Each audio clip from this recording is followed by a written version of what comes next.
Pernah kepikiran gak sih, apa yang sebetulnya bikin sebuah sekolah itu bisa kita sebut berkualitas? Apakah karena gedungnya yang megah, atau karena lulusannya yang jadi orang-orang hebat? Nah, hari ini kita bakal bongkar mesin yang ada di baliknya, sistem yang kerjaannya memastikan kualitas pendidikan di seluruh Indonesia. Kita akan bedah tuntas singkatan-singkatan kayak SPMP, SPMI, dan SPME, biar kita semua paham apa artinya ini buat masa depan pendidikan kita. Oke, kita mulai dari pertanyaan ini ya. Waktu kita milih sekolah, kan sering banget tuh kita lihat brosur yang bagus-bagus, janji-janji yang keren. Tapi, gimana cara kita tahu kualitas yang sesungguhnya di balik semua itu? Ternyata jawabannya itu lebih dalam dari sekedar peringkat atau fasilitas mewah. Ada sebuah sistem yang terstruktur yang bekerja di belakang layar buat ngukur dan mastiin kualitas itu secara objektif. Sebelum kita kupas sistemnya satu persatu, kita harus satu suara dulu nih. Kenapa sih mutu atau kualitas ini penting banget? Ini bukan cuma soal dapat nilai bagus di rapor loh. Ini soal fondasi masa depan sebuah bangsa. Gini deh gampangnya, kualitas pendidikan itu ibarat detak jantung sebuah negara. Kalau pendidikannya sehat dan kuat, ya negaranya juga bakal maju. Makanya, hal sepenting ini nggak bisa dibiarin jalan gitu aja tanpa arah.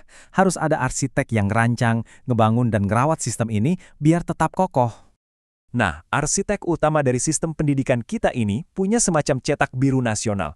Inilah kerangka kerja besarnya yang kita kenal dengan nama SPMP.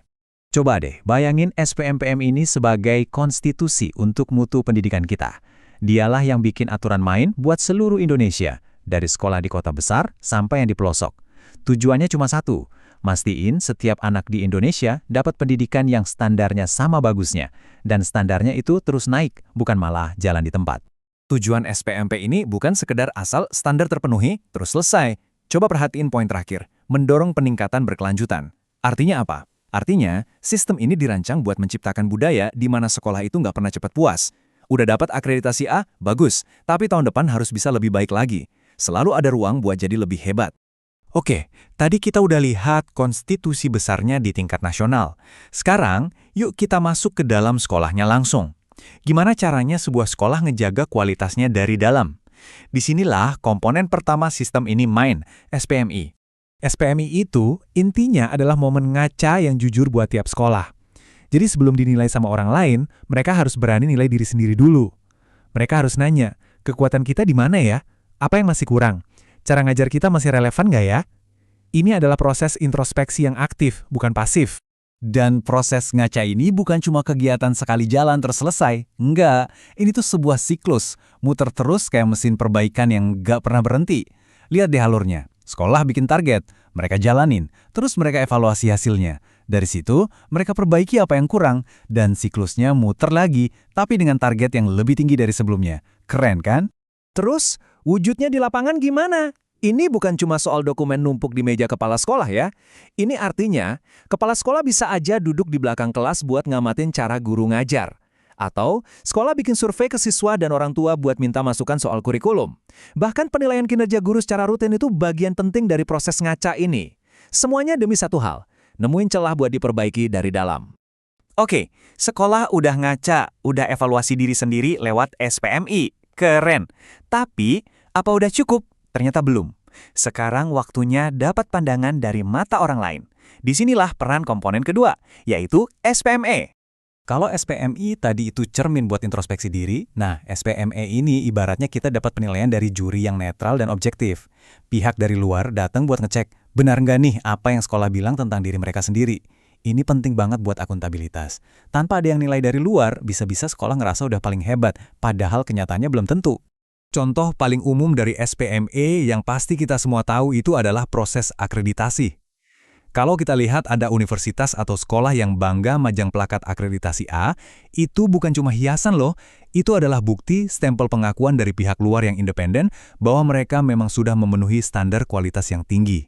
Itulah yang bikin masyarakat jadi percaya. Baik, sekarang kita udah punya dua kepingan puzzle penting, evaluasi dari dalam alias SPMI, dan verifikasi dari luar yaitu SPME. Pertanyaannya sekarang, gimana cara dua keping ini nyambung jadi satu gambar utuh? Dan apa perjalanannya semulus teorinya? Tabel ini ngejelasin semuanya dengan simpel banget. SPMP itu payung besarnya, konstitusinya. SPMI itu proses ngacanya sekolah itu sendiri, dan SPME itu wasit dari luarnya. Keduanya ini saling butuh.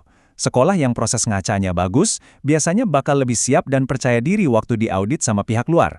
Jadi ini simbiosis mutualisme.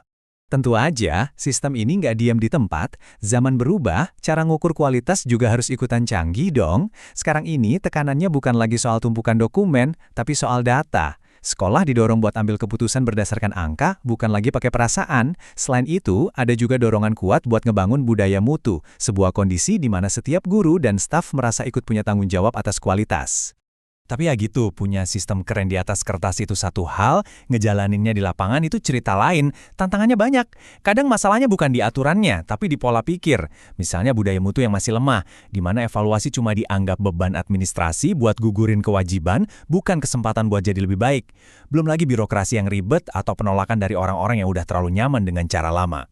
Namun, di balik semua tantangan itu, kalau sistem ini benar-benar berhasil dijalankan, hasilnya tuh luar biasa. Ini hadiahnya. Sekolah jadi lebih bertanggung jawab, kualitas lulusan jadi lebih baik, dan yang paling penting, kepercayaan masyarakat ke dunia pendidikan kita jadi pulih dan makin kuat. Inilah tujuan akhir yang bikin semua perjuangan ini jadi berarti. Sebagai penutup, saya mau ninggalin satu pertanyaan buat kita renungin bareng-bareng. Kita udah lihat kan, regulasi dan sistemnya udah cukup canggih. Tapi perbaikan yang sejati itu datangnya dari mana? Apakah dari aturan yang makin ketat atau dari perubahan budaya di dalam setiap ruang kelas? Kuncinya ada di tumpukan dokumen atau ada di semangat setiap guru untuk selalu ngasih yang terbaik? Nah, jawabannya ada di tangan kita semua, dan itu yang bakal nentuin wajah pendidikan Indonesia ke depannya.